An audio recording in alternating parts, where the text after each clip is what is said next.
Assalamualaikum warahmatullahi wabarakatuh dan salam sejahtera. Pertama sekali, saya ingin mengucapkan ribuan terima kasih kepada jawatankuasa dan juga juri-juri daripada International Creative and Innovative Product Exhibition 2024 kerana telah memilih kertas kerja kami untuk dibentangkan pada hari ini. Saya Amidi Syukri bin Muhammad Yusof daripada Politeknik Metro Betong Sarawak pada hari ini ingin membentangkan mengenai kesan projek pelajar terhadap pemikiran kritikal dalam kalangan pelajar Politeknik Metro Betong Sarawak. Bagi kertas kajian ini, ia mempunyai 8 kandungan, di mana yang pertama sekali ialah pengenalan, yang kedua objektif kajian, yang ketiga persoalan kajian, yang keempat kepentingan kajian, yang kelima sorotan kajian, yang keenam metodologi kajian, yang ketujuh kajian analisis dan yang ke-8 merupakan rumusan terhadap kajian analisis yang telah dibuat. Secara dasarnya, objektif semua institusi pendidikan dan tenaga pengajar adalah untuk menggalakkan pelajar menerapkan pemikiran kreatif dalam semua bidang pengajian. Ia disokong dengan kajian penyelidikan yang dijalankan oleh Rahman dan Manaf 2017 menjelaskan keberkesanan yang mendalam untuk menggabungkan ajaran pemikiran kreatif dan kritis dalam bidang kesusasteraan Inggeris. Berdasarkan penemuan yang dihuraikan dalam kajian Rahman dan Manaf tersebut, terbukti bahawa pemikiran kritis boleh dipupuk melalui kandungan kursus.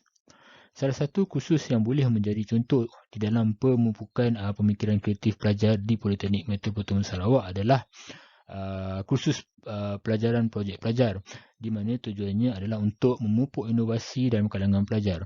Justru, kajian ini dijalankan bagi menilai sejauh mana projek akhir pelajar membentuk kemahiran berfikir kritis, di mana 38 orang pelajar semester akhir bagi diploma pengurusan pelancongan dan diploma kewangan daripada kewangan dan perbankan di Politeknik Metro Betong Sarawak telah dipilih untuk menyertai kajian ini. Bagi objektif kajian ini pula, kami menekankan dua objektif, di mana objektif yang pertama ialah kami ingin mengkaji sejauh mana pelajar boleh berfikir secara kreatif dalam penyediaan projek akhir pelajar, manakala objektif kedua bagi kajian ini adalah untuk mengenal pasti pengumpulan maklumat pelajar dalam menyelesaikan masalah bagi penyediaan projek akhir pelajar. Bagi persoalan kajian pula, kami mengutarakan dua persoalan kajian, di mana persoalan kajian yang pertama adalah bagaimana pelajar boleh menyelesaikan secara kritis dalam memastikan projek akhir pelajar dapat diselesaikan, dan persoalan kajian kedua pula ialah apakah pelajar dapat mengenal pasti maklumat dalam menyelesaikan masalah di dalam projek akhir pelajar ini.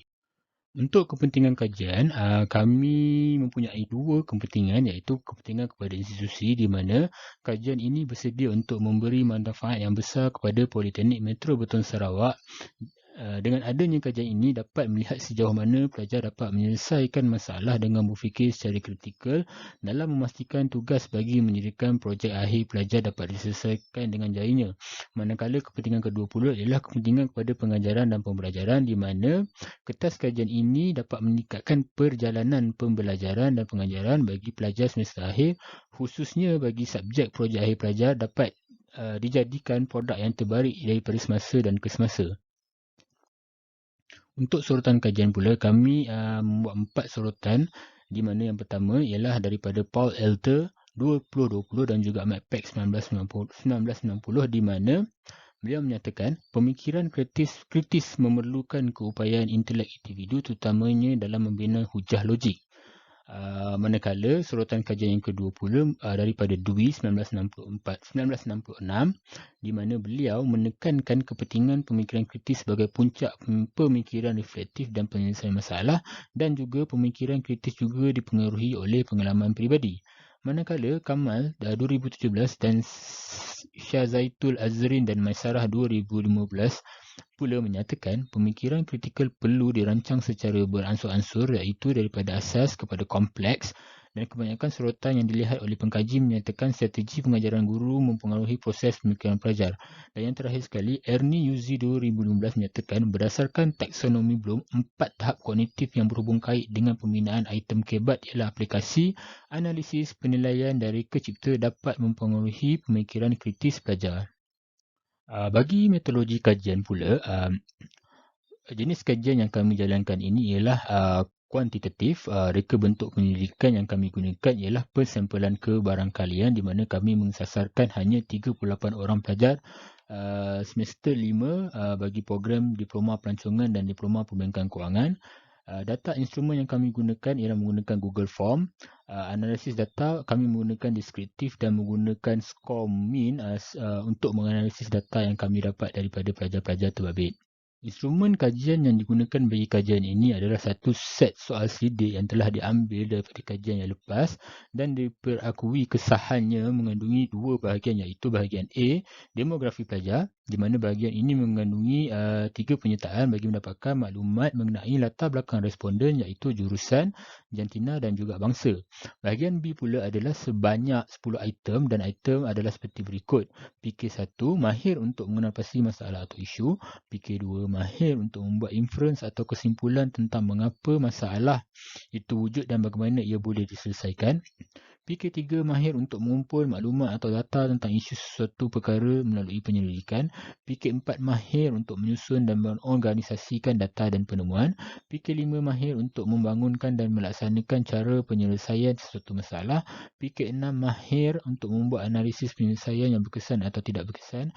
PK7, mahir untuk mengenal pasti cara untuk menambah baik sesuatu penyelesaian. PK8, mahir untuk membuat keputusan berdasarkan bukti yang kukuh. PK9, mahir membuat penilaian dan yang mempunyai justifikasi atau sebab, dan PK10, mahir mencari alternatif untuk menyelesaikan sesuatu masalah.